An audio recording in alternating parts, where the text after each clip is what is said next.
Yeah, Morgan, I think that the point that Barbara was making to start off about being selective about the companies that you want to own tied in with earnings season tells this story, right? Netflix is one of those that ironically has become a bit of a defensive play right now in an environment where consumer spending has definitely changed, right? Where consumers aren't necessarily spending on bigger ticket items and maybe not traveling so much. What they are willing to still continue to pay for is that home entertainment, and probably adding more subscribers in this quarter, in the next couple, as we are concerned about a recession. Netflix is probably going to be one of the bigger winners in that space. And so I think that the report right here just showed the strength of that name, even though you would assume the consumer will be pulling back on subscription services in the entertainment space. Yeah, we don't even have those subscription numbers, Barb. This is the first quarter where they're not reporting those anymore.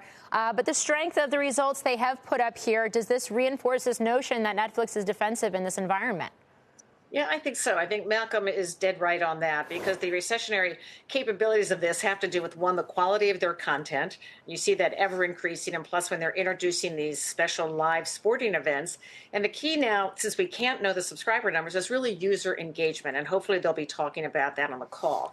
And the recent numbers in terms are about 2 hours on average, the average subscriber, and they've got a 302 million base of subscribers are spending per day on watching Netflix. So we'll be watching that, and plus advertising is really just beginning to scale up, and they expect it to double this year. We want to hear a lot more about that. In fact, the last time we had subscription numbers, which was their blowout quarter, in this last quarter, you saw 55% of new subscriptions were in the ad-supported tier. And that's important because in the fourth quarter, when they were up 19 million in subscriptions, that was almost half the total year. So I think that momentum is likely to continue. And plus, international is a big growth area for them, with 30% of their streaming titles in non-English. So there's a lot of growth drivers ahead for this company. So, Malcolm, how does this set the stage, if it does, for other mega cap tech?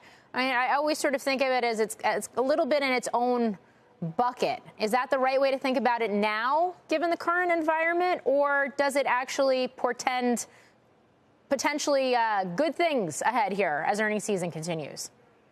Well, I think whether it's true or not that the worst is actually behind us the way we started this conversation, what is likely true is that tech has taken their medicine, or at least the majority of what they're going to take, right? So if we're talking about another 2%, 5% down from here versus potentially recovering all of the 20+% in all of those individual Mag 7 and the rest of mega cap tech that you're talking about, I think that it's a good place for investors to be picking up some names like Amazon, I heard mentioned initially, that have been unloved coming into this slide starting in February, but also have given a lot back in that same time. I think that names that you've had on your list that you've wished that you've owned for quite some time that aren't performing the way that Netflix is, for example, being a positive one year to date versus some of the others in the tech space. This is a great time to be buying those names on the assumption that the worst, as we said, is behind us at this point.